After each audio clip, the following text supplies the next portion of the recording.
Hello, my name is Dwemer, aka Fading Interest. Today I want to demonstrate an interesting idea I had for adventure and CTM maps. This is going to combine an item sorter, some comparator sneakiness, and the new dropper block to create a block key to a locked door. I'm going to start by making a very fast door. This is the style I like, so I'm going to use it to demonstrate.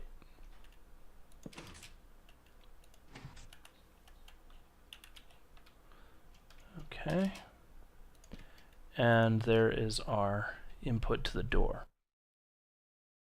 Okay, I'm going to build the item comparator. This is based off of a build that DrankisDank demonstrated recently. I don't have a great deal of luck with hoppers, as in getting them to go the way they are supposed to go. So what I'm going to do is build a little scaffolding first.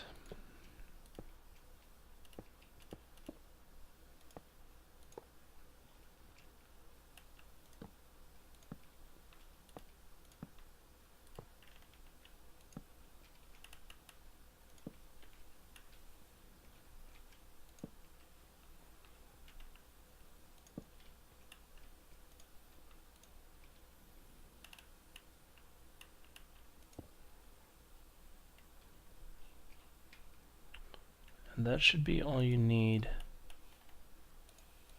to make the hopper run. Now we need to prime the pump.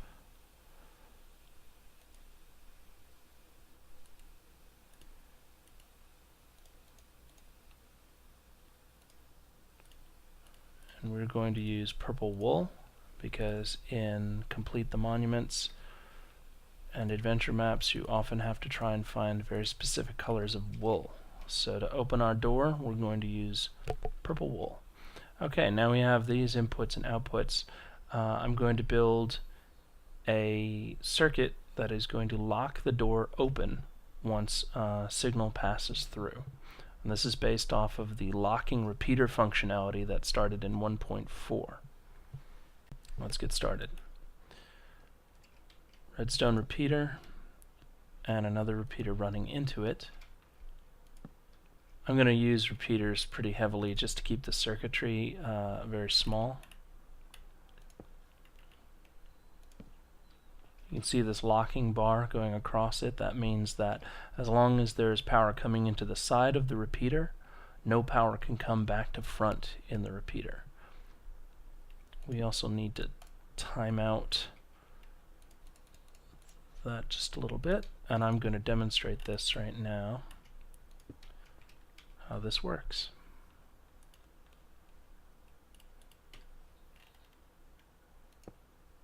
So I'm going to press the button, it's going to fire down, it's going to turn off the inverter. The signal is going to cut to the block right about the same time as that repeater delay fires through. A signal is going to come through, activate the door to open it, and also send a signal back in through and close the lock again. Okay, the lock's closed, but there's signal on the back side of it, so it doesn't matter what you do for the signal now, it is permanently open. Okay, next we need to build the delivery system that the adventurer is going to use and the return system in case they put in something that doesn't match the key block.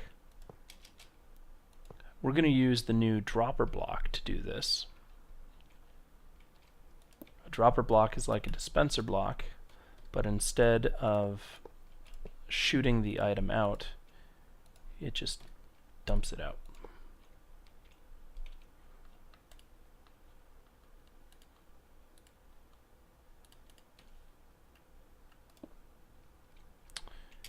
And the return system is going to be right here.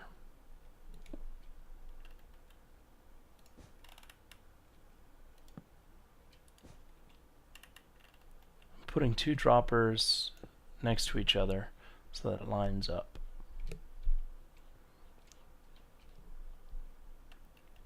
When an item falls into a dropper, it creates a signal, which we can use to power a comparator for one block. That block will activate the redstone next to it,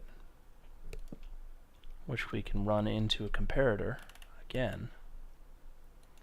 That block will then activate the hopper again, creating a loop. Meanwhile, we'll put a small delay into the forward hopper. And if I've done this correctly, this should work.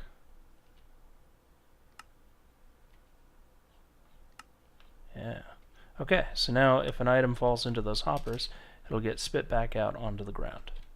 Great. Let's seal this up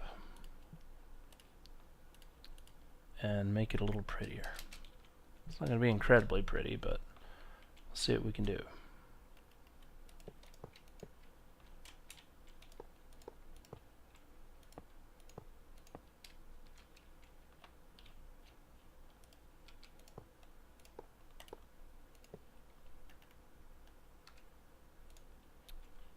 That should drive items into the hopper. Let's test it. Adventurer tries to put in some glowstone.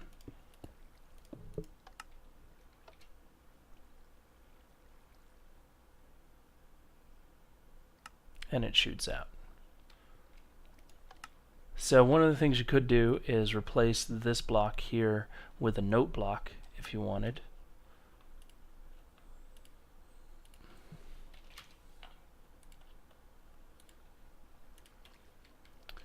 And since quartz doesn't sound very good, I'm just going to throw some wool underneath it.